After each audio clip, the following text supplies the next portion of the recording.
NCB times ಮೀಡಿಯಾಗೆ ಸ್ವಾಗತ. ನಾನು ದರ್ಶನ್ ಹುಣಸೂರು. ನಟ ಡಾಕ್ಟರ್ ರಾಜ್ಕುಮಾರ್ ಅಪಹರಣ ಪ್ರಕರಣ, 9 ಮಂದಿ ಆರೋಪಿಗಳು ಖುಲಾಸೆ. ಕನ್ನಡ ಚಿತ್ರರಂಗದ ಧ್ರುವ ತಾರೆ ವರನಟ ಡಾಕ್ಟರ್ ರಾಜ್ಕುಮಾರ್ ಅವರ ಅಪಹರಣ ಪ್ರಕರಣದಲ್ಲಿ ಈಗ ಮಹತ್ವದ ಕಾನೂನು ಬೆಳವಣಿಗೆ ಆಗಿದೆ. ದಶಕಗಳ ಕಾಲ ನಡೆದ ಕಾನೂನು ಹೋರಾಟಕ್ಕೆ ಮದ್ರಾಸ್ ಹೈಕೋರ್ಟ್ ತಾರ್ಕಿಕ ಅಂತ್ಯವನ್ನ ಹಾಡಿದೆ. ಪ್ರಕರಣದ 9 ಮಂದಿ ಆರೋಪಿಗಳನ್ನ ಖುಲಾಸೆಗೊಳಿಸಿದ ಕೆಳ ನ್ಯಾಯಾಲಯದ ತೀರ್ಪನ್ನ ಹೈಕೋರ್ಟ್ ಈಗ ಎತ್ತಿ ಹಿಡಿದಿದೆ. ಅಷ್ಟಕ್ಕೂ ಅಂದು ನಡೆದಿದ್ದ ಘಟನೆ ಏನು? ಹೌದು, ಫ್ಲಾಶ್ ಬ್ಯಾಕ್ಗೆ ಹೋಗೋದಾದ್ರೆ ಅದು ಜುಲೈ 30, 2000ನೇ ಇಸ್ವಿ. ತಮಿಳುನಾಡಿನ ದೊಡ್ಡಗಾಜನೂರಿನ ತೋಟದ ಮನೆಯಲ್ಲಿದ್ದ ಅಣ್ಣಾವರನ್ನ ಕಾಡುಗೊಳ್ಳ ವೀರಪ್ಪನ್ ಮತ್ತು ಆತನ ಸಹಚರರು ಅಪಹರಣ ಮಾಡಿದ್ರು. ಇಡೀ ದೇಶವನ್ನೇ ಬೆಚ್ಚಿ ಬೀಳಿಸಿದ್ದ ಈ ಒಂದು ಘಟನೆ ಕರ್ನಾಟಕ ಮತ್ತು ತಮಿಳುನಾಡು ಸರ್ಕಾರದ ನಿದ್ದೆಗೆಡಿಸಿತ್ತು. ಬರೋಬ್ಬರಿ 108 ದಿನಗಳ ಕಾಲ ಕಾಡಿನಲ್ಲಿ ಕಳೆದು ಹಲವು ಸುತ್ತಿನ ಮಾತುಕತೆಗಳ ನಂತರ ಅಣ್ಣಾವ್ರ ಬಿಡುಗಡೆ ಆಗಿತ್ತು. ಆದರೆ ಅಣ್ಣಾವ್ರು ಗತಿಸಿ ಬಹಳ ವರ್ಷಗಳೇ ಕಳೆದು ಕೂಡ ವೀರಪ್ಪನ್ ಮಾಡಿದ ಆ ಒಂದು ಪ್ರಕರಣ ಇಂದಿಗೂ ಕೂಡ ಮರೆಯಲಾಗದ ಘಟನೆಯಾಗಿದೆ.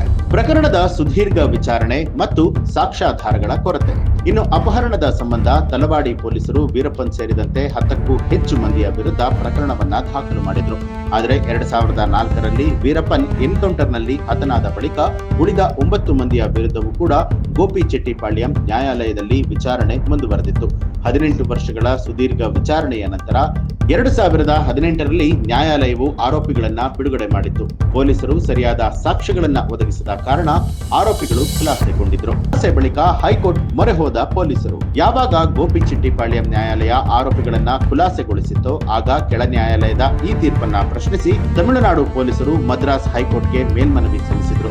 ಆದರೆ ನ್ಯಾಯಮೂರ್ತಿಗಳಾದ ಪಿ ವೇಲ್ಮುರುಗನ್ ಮತ್ತು ಎಂ ಜ್ಯೋತಿರಾಮನ್ ಅವರ ಪೀಠವು ಈಗ ಪೊಲೀಸರ ಅರ್ಜಿಯನ್ನ ವಜಾಗೊಳಿಸಿದೆ. ಸಾಕ್ಷ್ಯಾಧಾರಗಳ ಕೊರತೆ ಮತ್ತು ತನಿಖೆಯಲ್ಲಾದ ಲೋಪದೋಷಗಳನ್ನ ಎತ್ತಿ ತೋರಿಸಿರುವಂತಹ ಹೈಕೋರ್ಟ್ 9 ಮಂದಿಯ ಬಿಡುಗಡೆಯನ್ನ ಎತ್ತಿ ಹಿಡಿದಿದೆ.